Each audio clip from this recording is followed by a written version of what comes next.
आप सभी को जय मसीह की। हम परमेश्वर का एक बार फिर से धन्यवाद दें कि परमेश्वर एक सुंदर अवसर दिया हमें कि आज हम उसके वचन का प्रचार सुने और परमेश्वर की इच्छाओं को हम जानें। तो आज का जो प्रचार है, आज के प्रचार का विषय है कि परमेश्वर किन बातों से सबसे ज्यादा घृणा करता है। आज के प्रचार का विषय है कि परमेश्वर किन बातों से सबसे ज्यादा घृणा करता है, जिसको हम जानने जा रहे हैं। और इस विषय में सुलेमान ने बहुत डिटेल्ड में बताया, बहुत डिटेल्ड में इस बारे में उसने प्रचार किया, जिसके बारे में आज हम पढ़ने जा रहे हैं। उसके लिए खोलेंगे हम आज के प्रचार की बुनियाद डालेंगे नीति वचन अध्याय 6 उसके पद 16 से पढ़ेंगे क्या लिखा है। Book of proverbs chapter 6 verse 16 से पढ़े हम लोग क्या लिखा है। 6 वस्तुओं से यहोवा प्यार रखता है, वरन 7 हैं जिनसे उसको घृणा आती है। हालेलुया। यहाँ पे वचन में लिखा है 6 वस्तुओं से यहोवा बैर रखता है, वरन 7 है जिससे उसको घृणा आती है। यानी सुलेमान ने यहाँ पर 7 वस्तुओं के बारे में बताया जिनसे परमेश्वर को घृणा आती है। लेकिन यहाँ पर एक ट्रांसलेशन एरर है। मूल हिब्रू बाइबल में लिखा हुआ है 6 वस्तुओं से यहोवा बैर रखता है, वरन 7वीं भी है जिससे उसको घृणा आती है। यानी कोई 7वीं बात भी है जिससे उसको अधिक घृणा आती है। जो 6 वस्तुओं से उसको घृणा आती है, 7वीं बात से उसको और अधिक घृणा आती है। यानी परमेश्वर बैर रखता है जिन चीजों से। आप समझ रहे हैं, परमेश्वर का बैरी होने का मतलब है परमेश्वर का दुश्मन होना। अगर किसी व्यक्ति के अंदर ये चीजें पाई जाती हैं तो परमेश्वर का वो दुश्मन है। और परमेश्वर का दुश्मन बनना डायरेक्टली परमेश्वर की दृष्टि में अपने आप को दोषी ठहरा लेना है, ध्यान रखना। तो इसीलिए हम पढ़ेंगे वचन में क्या लिखा है। वरन 6 वस्तुओं से यहोवा बैर रखता है, वरन 7वीं भी है जिससे उसको घृणा आती है। और लिखा है 17 में पढ़ें, अर्थात घमंड से चढ़ी हुई आंखें, झूठ बोलने वाली जीभ और निर्दोष का लहू बहाने वाले हाथ। हालेलुया। यहाँ पर जो चीज बताई गई है वो है अर्थात घमंड से चढ़ी हुई आंखें। यानी परमेश्वर जो पहली चीज है जिससे उसको घृणा है, घमंड से चढ़ी हुई आंखें। समझना, परमेश्वर घमंड से चढ़ी हुई आंखों से बड़ी घृणा रखता है।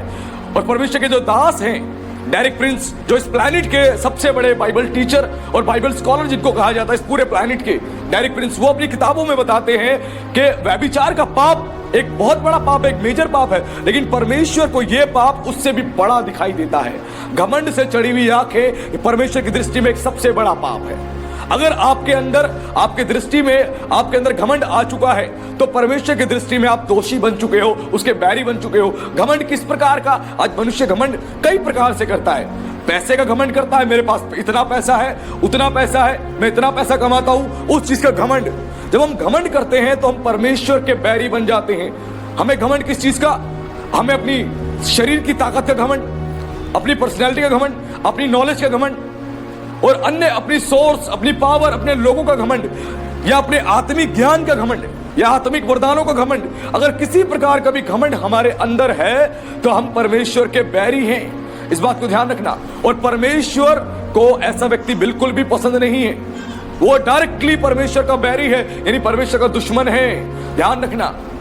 और डेरिक प्रिंस ने अपनी किताबों में बताया है कि व्यभिचार का पाप जो है वो बड़ा मेजर पाप है, लेकिन घमंड जो है उससे बड़ा पाप है। इसीलिए नीति वचन 3 में क्या लिखा है कि अपनी दृष्टि में बुद्धिमान ना होना, वरन संपूर्ण मन से यहोवा पे भरोसा रखना और उसी को समझ करके अपने सारे काम, तब वो तेरे लिए सीधा मार्ग निकालेगा।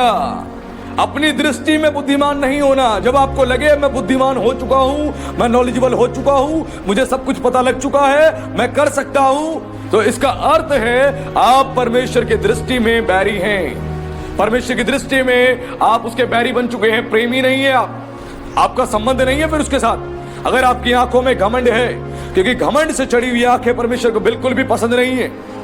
फिरौन जो राजा था उसकी आंखें भी घमंड से चढ़ गई थी। वो घमंड से चढ़ने के बावजूद भी परमेश्वर के सारे सामर्थ के काम देख रहा था, वो फिर भी इस्राएलियों को नहीं छोड़ रहा था। वो फिर भी नहीं छोड़ रहा था। क्यों? वो अपनी दृष्टि में घमंडी था। जब हम अपनी दृष्टि में घमंडी हो जाते हैं तो हम परमेश्वर के बैरी बनते हैं। एक व्यक्ति था जिसने परमेश्वर की दृष्टि में इसी घमंड के पाप को किया। उसने इस घमंड के पाप को कहां किया? स्वर्ग में। इस घमंड के पाप को उसने स्वर्ग में किया। लूसीफर ने, जिसको फॉलन एंजल भी कहा जाता है, स्वर्गदूत ने, उसने परमेश्वर की दृष्टि में एक पाप किया। उसने मन में निर्णय किया कि परमेश्वर के सिंहासन से ऊंचे पर मैं सिंहासन बनाऊंगा। क्योंकि बुद्धि से, ज्ञान से, समझ से, शक्ति से वो परिपूर्ण था। और परमेश्वर ने उसको इतना सुंदर बनाया था, इतना सुंदर बनाया था कि उसके अंदर सुंदरता के कारण घमंड आ गया। आज बहुत सी महिलाएं, बहुत से पुरुष अपनी सुंदरता के कारण अपने अंदर घमंड ले आते हैं। वो किसी भी ऐसी स्त्री को और ऐसे पुरुष को देखते हैं जो ज्यादा सुंदर नहीं है तो उसको बिल्कुल भी ऑनर नहीं करते हैं, रिस्पेक्ट नहीं देते हैं, अपनी सुंदरता पे घमंड करते हैं, अपने आप पे घमंड करते हैं, दूसरे की सुंदरता का मजाक बनाते हैं, दूसरे की पर्सनैलिटी का मजाक बनाते हैं। ऐसा व्यक्ति परमेश्वर की दृष्टि में बैरी है। और लूसीफर ने यही पाप किया, और जब उसने पाप किया तो परमेश्वर का वो क्या बन गया? वो परमेश्वर का बैरी बन गया और स्वर्ग से निकाल कर उसको फेंक दिया गया। हालेलुया। जब आप घमंड करते हो किसी भी चीज पे, अपने बल पे, अपनी बुद्धि पे, अपने धन पे, अपने ज्ञान पे, अपनी आत्मिकता पे, अपने आत्मिक वरदानों पे, आत्मिक दानों पे, तो परमेश्वर के आप बैरी बन जाते हो। पौलुस कहता है घमंड करो तो इस बात पे घमंड करो कि हम परमेश्वर को जानते हैं। हम परमेश्वर को जानते हैं। केवल आपका घमंड इस विषय में होना चाहिए कि हम परमेश्वर को जानते हैं, हमारी जान पहचान है उसके साथ। इस बात पे घमंड होना चाहिए। इस बात पे घमंड नहीं कि मैं बड़ा नॉलेजेबल हूं, बड़ा पैसा मेरे पास है, बड़ी स्किल्स मेरे पास है। आप परमेश्वर की दृष्टि में बैरी बन जाएंगे, ध्यान रखना। आज लोगों को पता ही नहीं कि हम क्या क्या गलतियां कर रहे हैं और परमेश्वर की दृष्टि में हम उसके बैरी बन रहे हैं। आप जब बैरी बनते हो परमेश्वर के, तो विश्वास मानना आप अपने जीवन में कभी कोई आशीष रिसीव नहीं कर पाओगे, कभी भी कोई आशीष रिसीव नहीं कर पाओगे। और दूसरी बात क्या बताई गई है? झूठ बोलने वाली जीभ। झूठ बोलने वाली जीभ। आज बहुत सी जीवें हैं जो झूठ बोलने को तैयार रहती हैं, झूठ बोलने को तैयार रहती हैं। उनका काम क्या है? झूठ बोलना। बात बात पर सुबह से शाम तक झूठ बोलते रहते हैं, इसके खिलाफ झूठ, उसके खिलाफ झूठ। ये झूठ बोलने का जो काम होता है ये बड़ा ही बुरा होता है और परमेश्वर की दृष्टि में ये बहुत ज्यादा घृणित है। एक व्यक्ति था जिसने बहुत भयंकर पाप किया था। शाऊल के समय में, ये शाऊल के समय में जब दाऊद शाऊल का विरोधी था, उस समय वो शाऊल राजा जब दाऊद का विरोध कर रहा था, उस समय दोयोग नाम का एक व्यक्ति था जिसने आके शाऊल को झूठ बोला, शाऊल को झूठ बोला। उसने बोला कि दाऊद के विषय में कि वो महायाजक जो है वो दाऊद को सपोर्ट कर रहा है, दाऊद के फेवर में है। और इस झूठ को सुनने के कारण शाऊल ने क्या करा? शाऊल ने उसकी बात पर यकीन किया, और जब उसकी बात पर यकीन किया तो क्या किया? शाऊल ने गुस्से में आके उस महायाजक को मरवा दिया। एक के झूठ के कारण क्या हुआ? वो महायाजक मारा गया। और बाद में जब फलस्तीनियों के साथ युद्ध हुआ शाऊल का, तो शाऊल भी मारा गया। और बाद में दोयोग नाम का जो व्यक्ति था ये भी मारा गया।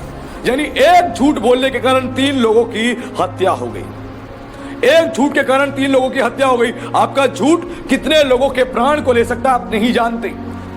अगर आप किसी पति से बोल दो उसकी पत्नी के विषय में कि तेरी पत्नी कैरेक्टरलेस है, वो चरित्रहीन औरत है, वो पुरुष, गलत पुरुष के साथ उसने संबंध बना रखे हैं, या उस पुरुष के साथ उसका संबंध है, तो वो क्या करेगा? वो क्रोध से भर जाएगा आपके झूठ के कारण, और उसके बाद हो सकता है क्रोध में आके उसकी हत्या कर दे, क्रोध में आके उसके जीवन का नाश कर दे। तो परमेश्वर झूठ बोलने वाली जीभ से भी घृणा रखता है।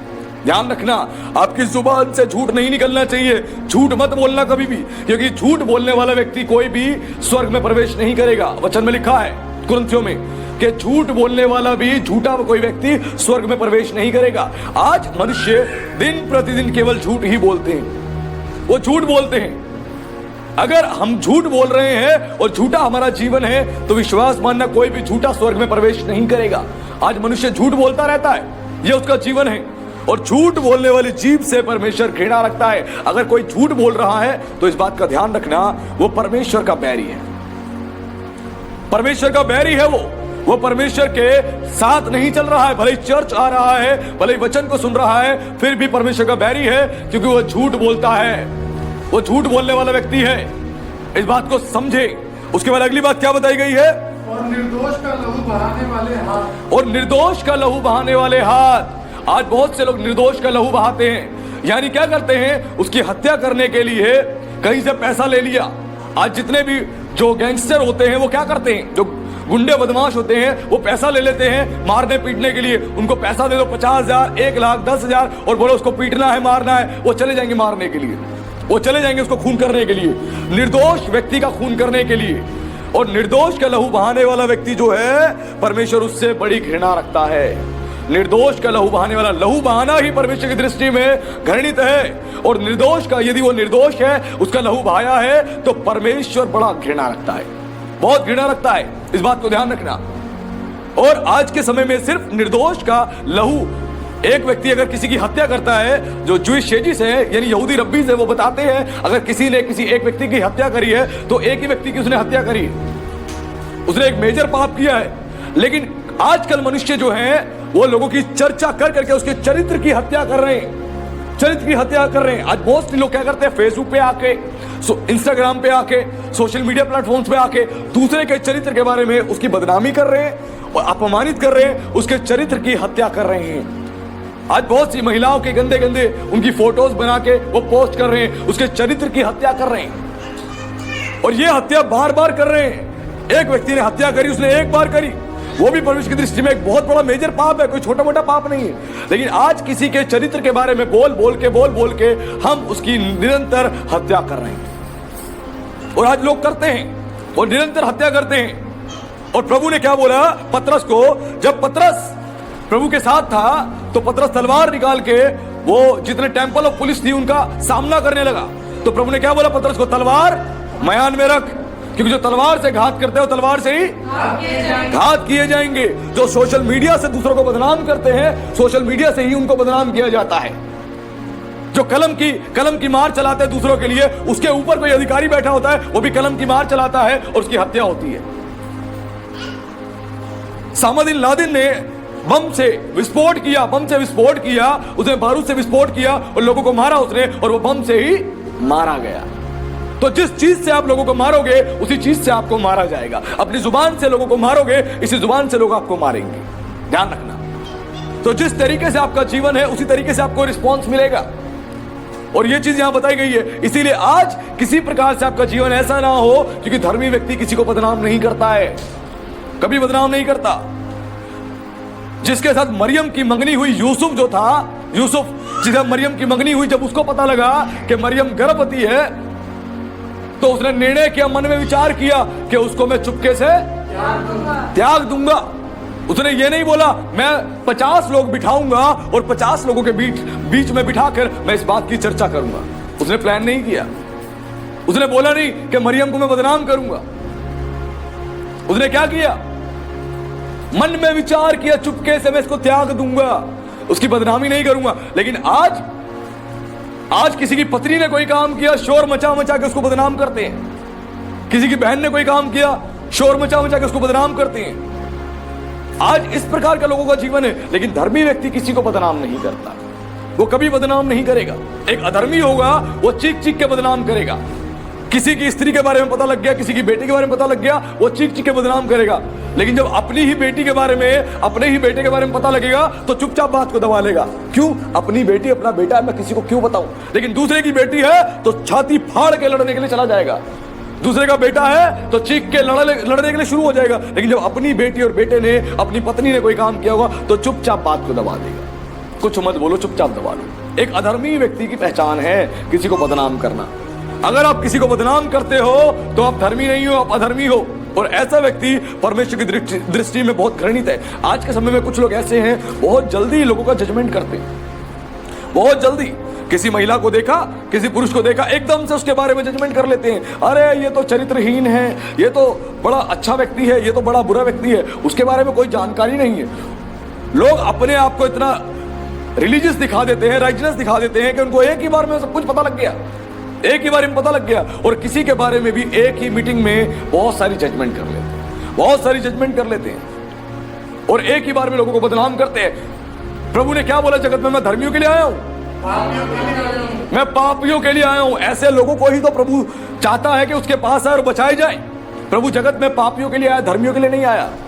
वो जगत में कंगालों के लिए आया है, पापियों के लिए आया है, ताकि पापी लोग मन फिराए और जीवन पाए। लेकिन आज जो अधर्मी मनुष्य होता है वो सबको बदनाम करने में लग जाता है, बदनाम करने में लग जाता है। अपने परिवार के लोगों के बारे में, अपने रिश्तेदारों के बारे में, अपने आस पड़ोस वालों के बारे में वो बदनामी में लग जाता है। और ऐसा व्यक्ति परमेश्वर की दृष्टि में क्या है?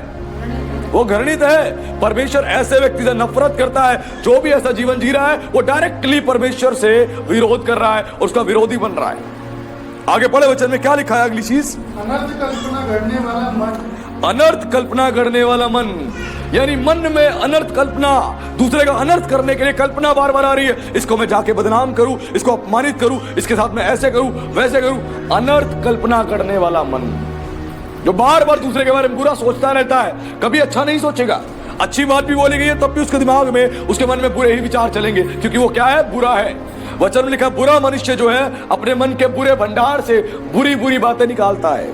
जिसका मन का भंडार ही बुरा है उसके मुंह से अच्छी बात कभी किसी के लिए नहीं निकलेगी, ना अपनी पत्नी के लिए, ना अपने बच्चों के लिए, ना अपने परिवार के लिए, ना रिश्तेदार के लिए, कभी नहीं निकलेगी, क्योंकि वो बुरा है। और बुरे व्यक्ति की पहचान है उसका मन का भंडार बुराई से भरा हुआ है, बुराई से भरा हुआ है। और लिखा है भला मनुष्य अपने मन के भले भंडार से भली भली बातें निकालता है। अगर आप बुरे नहीं हो तो आपके मन से भली भली बातें निकलेंगी। और प्रभु ने बोला कि तेरी बोली तेरा भेद खोलती है। पतरस के विषय में कहा गया, जब पतरस वहां पर था तो लोगों ने बोला तेरी बोली तेरा भेद खोलती है। वैसे ही मनुष्य की बोली उसका भेद खोलती है। ये बुरे मन का व्यक्ति है या भले मन का व्यक्ति है। जो बुरे मन का व्यक्ति होगा वो बुराई करने में लगा रहेगा। आज बहुत सारे क्रिश्चियंस भी ऐसे हैं, ये पास्टर खराब है, वो पास्टर खराब है, वो चर्च खराब है, वो चर्च खराब है। वो बदनाम करने में, बुराई करने में लगे रहते हैं। उनका मन बुरा हो चुका है, उनका मन बुरा हो चुका है। बुरे मन वाला व्यक्ति बुराई ही करेगा और अच्छे मन वाला व्यक्ति हमेशा अच्छाई वाली बातें करेगा। ध्यान रखें। इसीलिए लिखा अनर्थ कल्पना करने वाला मन जो ऐसी होता है। अगर आज के समय में भी किसी को पता लग जाए किसी के बारे में, वो क्या करेंगे? फटाफट से अपनी एक्टिवा को स्टार्ट करेंगे, अपनी बाइक को स्टार्ट करेंगे, अपनी कार को स्टार्ट करेंगे और फटाफट दौड़ दौड़ जाएंगे। मैं मिलूं और उसके बाद मैं उसकी बदनामी करूं, मैं उसकी चर्चा करूं, मैं उसको अपमानित करूं, क्योंकि अब रहा नहीं जा रहा। पता लग गया पेट में गैस बन गई है, जब तक इस गैस को मैं नहीं निकालूंगा मैं रिलैक्स नहीं होऊंगा। ऐसे लोग हैं, पता लगते ही फटाफट से नंबर डायल, कान पे फोन और साइड में अकेले में जाके पूरी खबर देनी शुरू। ओ सुनो, अब उसके बाद मुझे अच्छा लग रहा है, अब मैं रिलैक्स हो गया। ऐसे लोग हैं। ऐसे व्यक्ति से परमेश्वर बहुत घृणा करता है, क्योंकि ऐसा व्यक्ति परमेश्वर की दृष्टि में घृणित है और परमेश्वर की दृष्टि में परमेश्वर का बैरी बन रहा है। आगे पढ़े क्या लिखा वचन में? बुराई करने को वेग दौड़ने वाले पांव। बुराई करने को वेग दौड़ने वाले पांव, जो मैंने बताया, बुराई करने के लिए स्पीड से जाते हैं ऐसे लोग। आगे पढ़े। झूठ बोलने वाला साक्षी और भाइयों के बीच झगड़ा कर उत्पन्न करने वाला मनुष्य। झूठ बोलने वाला साक्षी यानी झूठ बोलने वाला गवाह। एक तो झूठ बोल ही रहा है कि इसने ऐसा काम किया है, दूसरा उसके सपोर्ट में आ गया कि हाँ जी हाँ मैंने भी देखा इसने ऐसा काम किया है। यानी झूठे व्यक्ति का झूठा व्यक्ति साथ देने वाला, झूठे के साथ झूठा व्यक्ति उसकी सपोर्ट करने के लिए आ गया। तो लिखा है कि झूठ बोलने वाला साक्षी यानी झूठ बोलने वाला गवाह। और लिखा भाइयों के बीच झगड़ा उत्पन्न कराने वाला मनुष्य। जो झूठ बोलने वाला व्यक्ति होता है, झूठ बोलने वाला गवाह होता है, उससे भी परमेश्वर घृणित है, नफरत करता है। अगर आप झूठी गवाही किसी के लिए दे रहे हो, आप झूठ बोल रहे हो, किसी के झूठ में उसका सपोर्ट कर रहे हो, तो इसका मतलब है आप परमेश्वर की दृष्टि में उसके बैरी हो। आज लोग ऐसे ही करते हैं। बच्चे ने कोई गलत काम किया, सपोर्ट कर देंगे, कोई बात नहीं। भाई बहनों ने गलत काम किया, सपोर्ट कर देंगे, कोई बात नहीं। गलत काम के लिए सपोर्ट कर दिया, नहीं। झूठ बोलने वाले का साथ देने वाला भी झूठा होता है, और जो झूठी गवाही देता है और झूठी गवाही देने वाले के साथ में उसका सपोर्ट करता है, वो भी परमेश्वर की दृष्टि में घृणित है। आज कोर्ट्स में क्या होता है? कोर्ट के अंदर एक व्यक्ति अपने आप को बचाने के लिए झूठी गवाही देता है, साथ में झूठे गवाह खड़ा कर लेता है उसको पैसे देके कि तू मेरे खिलाफ, मेरे फेवर में आके तू गवाही दे दियो उसके खिलाफ, ताकि मैं बच जाऊं। और ऐसे व्यक्ति से परमेश्वर बहुत घृणा करता है। ध्यान रखना, परमेश्वर बहुत घृणा करता है अगर कोई झूठी गवाही देता है किसी के विषय में कि हाँ मैंने देखा था उसको ये काम करते, भले ही नहीं देखा लेकिन हाँ मैंने देखा था। आज बहुत से लोग ऐसे ही कहते हैं कि मैंने उसको ये काम करते हुए देखा था, वो काम करते हुए देखा था। मैंने तुम्हारे बेटे को तो एक लड़की के साथ देखा था भाई, वो तो पार्क में बैठा था, उसको लेके गलत काम कर रहा था, भले ही नहीं देखा, वो किसी दूसरे का बेटा था, लेकिन बदनाम कर दिया। अब बाप आक्रोश में आके घर पे बेटे की ले सुताई, ले पिटाई चालू। और बेटा कह रहा मैंने तो कुछ किया ही नहीं, मेरा दोस्त झूठ बोल ही नहीं सकता, बोल ही नहीं सकता। उसने दोस्त को घर पे बुला लिया, यही था ना। अब उसको याद है यार ये तो नहीं था, कोई और था, अब तो मैंने बोल दिया, हाँ हाँ यही था। उसके बाद और पिटाई और सुताई, क्योंकि उसने झूठी गवाही दे दी। तो झूठी गवाही देने वाला भी परमेश्वर की दृष्टि में घृणित है, वो परमेश्वर का बैरी है। इसीलिए कभी भी किसी के खिलाफ झूठी गवाही मत देना। जब पुख्ता हो, पक्की बात हो, सही हो, तो ही गवाही देना, वो भी सच्ची, झूठी नहीं। इस बात को समझे। और आगे क्या लिखा है, और भाइयों के बीच झगड़ा उत्पन्न करने वाला मनुष्य। और ये वो 7वीं बात है जो 6 बातों से ज्यादा परमेश्वर 7वीं बात से घृणा करता है। 6 बातों से तो उसको घृणा है, जैसे मैंने बताया मूल हिब्रू बाइबल में लिखा है, वरन 7वीं भी है जिससे उसको घृणा आती है। 6 बातों से तो घृणा करता ही है, ये तो मेजर पाप है, लेकिन 7वीं चीज उससे भी ज्यादा बड़ा पाप है। यानी 7 चीजों में ये 7वां पाप जो है, ये टॉप प्रायोरिटी पे परमेश्वर ने रख दिया। भाइयों के बीच में झगड़ा उत्पन्न कराने वाला मनुष्य। 2 भाई प्रेम से रह रहे हैं, अब उनके बीच में झगड़ा उत्पन्न करा दिया। कैसे? एक की पत्नी ने कहा तुम्हारा भाई तो मुझे ऐसे देखता है, ऐसे करता है। दूसरे ने कह दिया तुम्हारा भाई तो मुझे ऐसे देखता है, ऐसे कहता है। वो बड़ा चालाक है, वो सारी प्रॉपर्टी हड़पना चाहता है, सारा पैसा खाना चाहता है। 2 भाइयों में प्यार है, अब बीच में उनकी स्त्री ने क्या करा, झगड़ा उत्पन्न करा दिया। झगड़ा उत्पन्न करा दिया और 2 भाइयों के बीच में क्या हो गया, बैर उत्पन्न हो गया। अब 2 भाई एक दूसरे को देखना नहीं चाहते, 2 दोस्त हैं, बड़े जिगरी दोस्त हैं, उनके बीच में किसी मनुष्य ने झगड़ा उत्पन्न करा दिया, दोनों को अलग कर दिया। ऐसा मनुष्य परमेश्वर की दृष्टि में बहुत घृणित है, बहुत घृणित है। आज आपको समझना पड़ेगा, कहीं ऐसा तो नहीं कि आपके जीवन में भी ऐसा है, आप 2 लोगों के बीच में जो प्रेम है, उस प्रेम को खत्म करने के लिए आप झूठी झूठी बातें बोलते हो, उनके बीच में झगड़ा उत्पन्न कराते हो। अरे तुम्हारा भाई तो ऐसा कह रहा था तुम्हारे बारे में, झगड़ा उत्पन्न कराने के लिए झूठी झूठी बातें बोल रहे हैं और आपस में झगड़ा उत्पन्न करा दिया। और ऐसा मनुष्य परमेश्वर की दृष्टि में बहुत ज्यादा घृणित है। इन 6 चीजों से परमेश्वर तो घृणा रखता है, लेकिन इस 7वीं बात से और अधिक, क्योंकि परमेश्वर यूनिटी को पसंद करता है, मेल मिलाप को। यूनिटी नहीं होगी, मेल मिलाप नहीं होगा, तो परमेश्वर बहुत ज्यादा नफरत करता है फिर ऐसे लोगों से। ध्यान रखना, बहुत नफरत करता है। वचन में एक जगह पे लिखा हुआ है कि झगड़ालू पत्नी के साथ रहने से अच्छा है छत के कोने पर जाके रहना। एक झगड़ालू पत्नी के साथ रहने से अच्छा है छत के कोने पर जाके रहना। सुलेमान ने ऐसा क्यों कहा? क्योंकि बाइबल के समय में भी ये घटनाएं घटती थी। पत्नी आती थी और पति को कहती थी तुम्हारी माँ ने मुझे ऐसा किया, वैसा किया, मुझे ऐसा बोला, मुझे वैसा बोला। माँ कह रही है कि तेरी बहू ने ऐसा किया, वैसा किया। ये घर घर की कहानी थी, ऐसा नहीं आज के समय में हो रहा है, ये बाइबल के समय में भी था। तो उस समय पर यह शिक्षा दी गई कि झगड़ालू पत्नी के साथ रहने से अच्छा है छत के कोने पर रहना। यानी अगर मकान बना हुआ है, नीचे परिवार के साथ पत्नी तुम्हारी रह रही है, उनकी आपस में अंडरस्टैंडिंग नहीं हो रही है, तो तू छत पे जाके कमरा बना ले और अलग रख अपनी पत्नी को, अलग रह, परिवार से अलग कर दे उसको। यह बाइबल के समय की शिक्षा है। अलग कर दे, खाना पीना, उसका किचन सब अलग कर दे, उसको अलग रख, जिससे क्या हो, झगड़ा उत्पन्न ना हो। यह बाइबल के समय की शिक्षा है, यह आज की नहीं है। छत के कोने पर रहना उत्तम है, इसीलिए बोला गया, क्योंकि नीचे रहेगी तो झगड़ा करती रहेगी। तुम्हारी माँ ने ऐसा कहा, तुम्हारी बहन ने ऐसा कहा, तुम्हारे भाई ने ऐसा कहा, तुम्हारे बाप ने ऐसा कहा, मैं क्या करूं, मैं तो दुखी हो गई हूं, मैं तो परेशान हो गई हूं। अब पति क्या करे?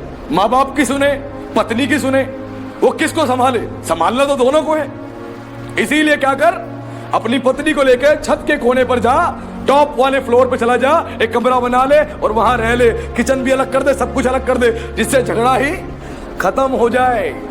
यह बाइबल के समय में ही शिक्षा दी गई है, यह आज की कोई नई शिक्षा नहीं है, यह उसी समय बताया गया था, क्योंकि सुलेमान के समय में भी ये घटनाएं घटती थी। और आज के समय में तो बड़ी पॉपुलर है, ये घर घर की कहानी है, घर घर की कहानी है। सास बहू आपस में रहना ही नहीं चाहते, तकरार है, तकरार है, क्योंकि उनके बीच में परमेश्वर का प्रेम नहीं है, उनके बीच में यूनिटी नहीं है। जब यूनिटी होती है, मेल मिलाप से रहते हैं, तो परमेश्वर ऐसे लोगों को पसंद करता है, क्योंकि हमें मेल के सुसमाचार के जूते परमेश्वर ने दिए हैं। जब हम मेल करने के लिए मेल मिलाप से रहते हैं तो हम ब्लेस्ड होते हैं। जो चर्च मेल मिलाप से रहता है, अपने लोगों की चिंता करता है, सुधि लेता है, जो पास्टर अपने लोगों की चिंता करता है, सुधि लेता है, जो विश्वासी पास्टर की चिंता करते हैं, सुधि लेते हैं, मेल मिलाप से जो चर्च रहता है, वो चर्च बहुत डेवलप होता है। हालेलुया, वो चर्च बहुत ब्लेस्ड होता है। जो देश यूनिटी के साथ रहता है, मेल मिलाप से बहुत ब्लेस्ड होता है, बहुत आशीषित होता है।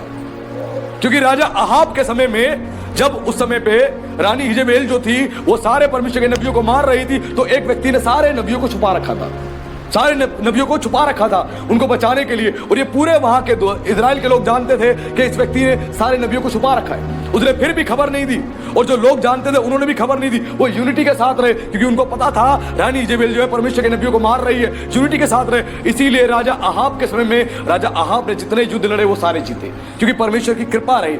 जब आप यूनिटी के साथ रहते हो परमेश्वर की कृपा रहती है। शाऊल के समय पर यूनिटी नहीं थी, लोग आपस में मेल मिलाप से नहीं रह रहे थे, इसीलिए शाऊल मारा गया। दाऊद के समय में भी सेम यही कहानी थी। दाऊद के समय में लोग यूनिटी के साथ नहीं रहते थे, इसी कारण दाऊद ने हमेशा सारे युद्ध नहीं जीते, कुछ युद्ध उसने हारे नहीं। यूनिटी परमेश्वर को पसंद है।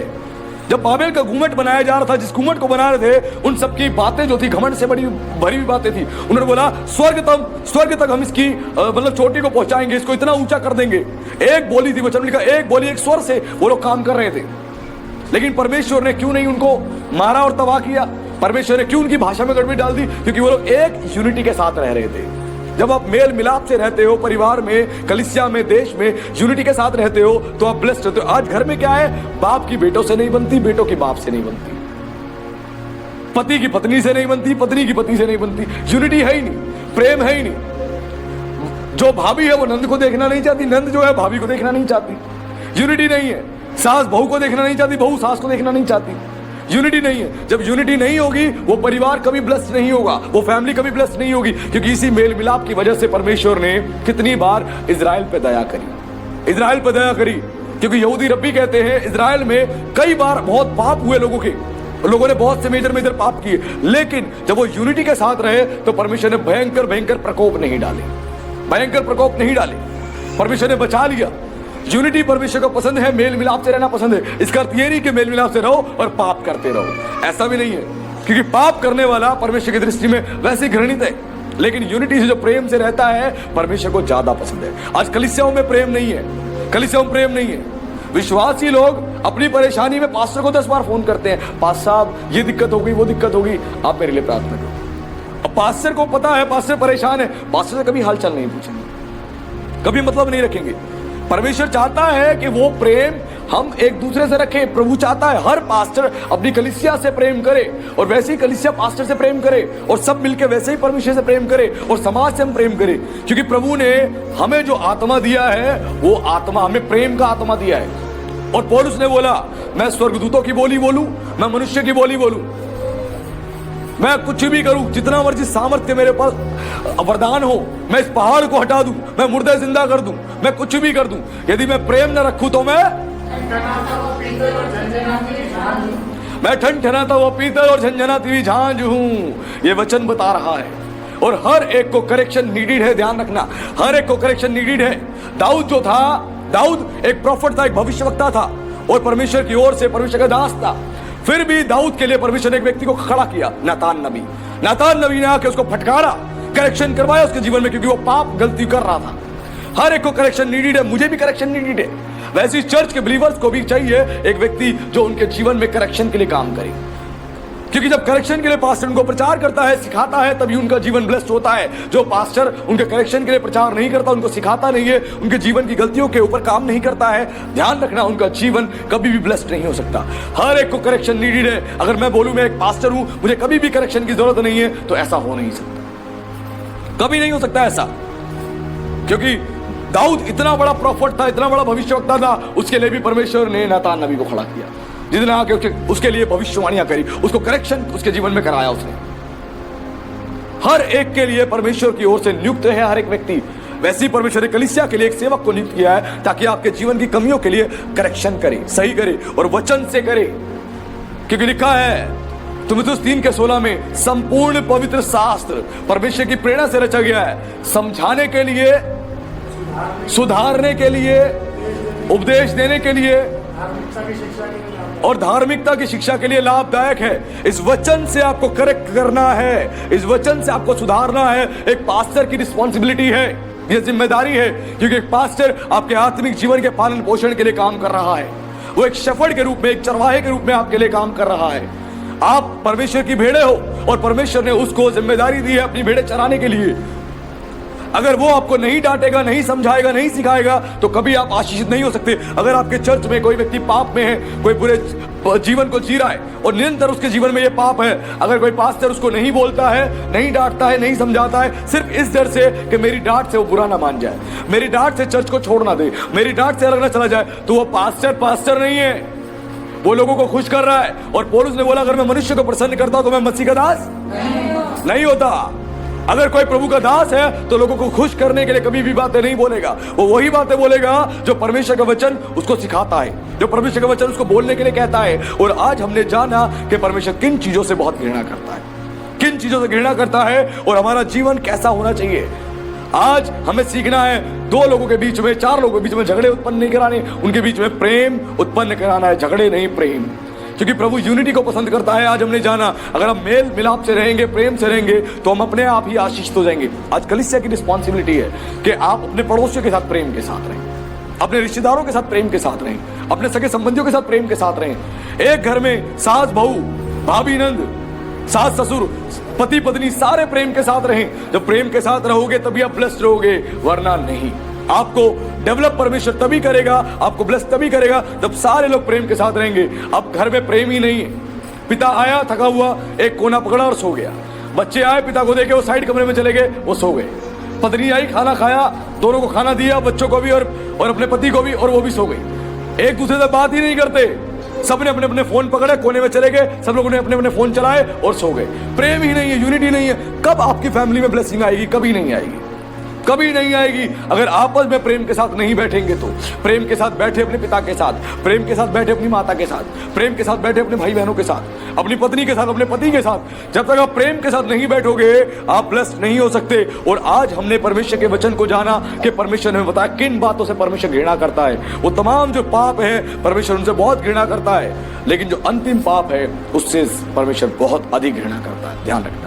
तो आज परमेश्वर ने सिखा दिया, अगर हम इन कामों को करते हैं तो परमेश्वर के हम डायरेक्ट विरोधी बन रहे हैं, और इन कामों से अपने आप को अलग करते हैं तो ही हम अपने जीवन में प्रभु के प्रेम को समझेंगे। अगर आपका पास्टर कोई जवान है या पास्टर कोई आपका बुजुर्ग है, तो परमेश्वर ने आपके लिए खड़ा किया है। उसकी जवानी अवस्था देख के या उसकी बुजुर्ग अवस्था देख के उसको जज ना करें। खुदा ने जो उसको खड़ा किया है वो आपके जीवन के पालन पोषण के लिए खड़ा किया है। आज बहुत से चर्च में जो एजिड लोग होते हैं वो जवान पास्टरों को रिस्पॉन्स ठीक से नहीं देते। चर्च में आते तो हैं लेकिन रिस्पॉन्स ठीक से नहीं देते। वो सोचते हैं इनको समझ ही क्या है, इनको पता है क्या है। वो नहीं जानते कि परमेश्वर ने जिस आत्मा से उनको तैयार किया है, बहुत कुछ खुदा ने सिखाया है, और जो कुछ नहीं आता है वो उम्र के साथ परमेश्वर सिखाएगा। ये सबके जीवन में होता है। लेकिन जब खुदा अपनी आत्मा से भरता है तो लिखा है यहोवा का आत्मा बुद्धि का आत्मा है, ज्ञान का आत्मा है, समझ का आत्मा है, पराक्रम युक्ति उसके भय का आत्मा है। जब यह आत्मा मनुष्य पर ठहरता है तो उसको नॉलेज विजडम से भर देता है।